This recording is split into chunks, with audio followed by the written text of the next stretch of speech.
Ku lutikko e Lubaga abakulisitu bwazzeemu bungi okwetaba mu mmisa y'okwebaza omutonzi olw'okufuna Paapa omuggya addira Paapa Francis eyafa mu bigere. Mmisa eno ekulembeddwamu Ssaabasumba w'essaza ekkulu ery'e Kampala Paul Ssemwogerere. Okwoleka obukulu bw'omulamwa gwa mmisa n'ebifaananyi bya Paapa omuggya bibadde bitimbiddwa mu ekereziya.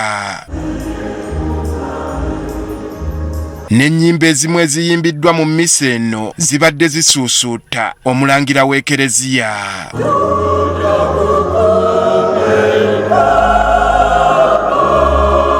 Ssaabasumba asoose kuwa abakulisitu bano amawulire g'okufuna Paapa omuggya olw'enduulu netta ababadde mu lutikko e Lubaga. Amawulire mwagawulidde dda era amalaba mwenna essanyu libatta okulaba nga tulina Paapa. Bw'atyo abuulidde abakkiriza obukulu bwa Paapa mu ekereziya n'ategeeza nti nga bo babadde bamulindiridde. Paapa kintu kikulu nnyo mu ekereziya, ya musika wa Peetero omukama gwe yakwasa ebisumuluzo eky'olisumulula ku nsi nga ne mugwe kisumuluddwa. Tukimanyi bulungi Paapa bw'ayogera kiba kiwedde. Atenderezza omukwano ogulagiddwa abakatuliki oluvannyuma lw'okuwulira amawulire g'okufuna Paapa. Okujja kwa mugwa mbudde buno obutono ate nga budde bwa kyamisana bumpadde amaanyi nti mwagala kitaffe Paapa.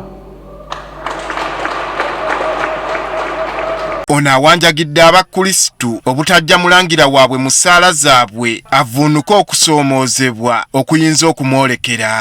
Our duty as Christians and followers is to pray for him that the Lord guides him to lead us to the kingdom. This shepherd needs our prayers because on him rests the burden of directing not only the church but the whole world. Talemye kutendereza mulimu amawulire gwe gaakola mu kiseera ky'okuviibwako Paapa Francis nga bawa abakkiriza buli kalonda akwata ku nteekateeka yonna mu bujjuvu. Mu budde buno obw'okufiirwa Paapa Francis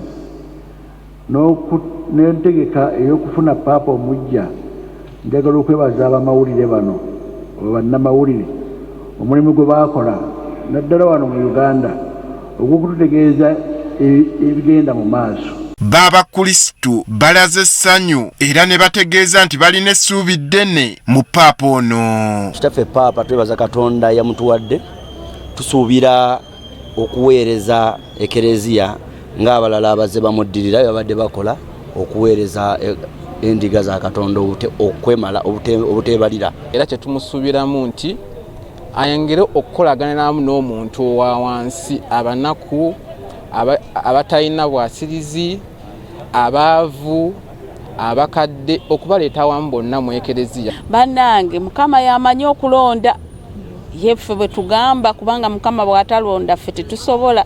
Ne banaye tusaba Paapa Leewo Mukama amutukuumire amukozese nga bwe yakozeseza Paapa Francis. Tumanyi nti Paapa Leewo amuddidde mu bigerera Katonda yakoze eki? Yamulonze. Paapa Leewo ow'e14 mu butongole olunaku olwaleero ayimbye emmisa y'esooka mu St. Peter's Basilica. Andrew Kagwa, Agafeeyo, Spark TV.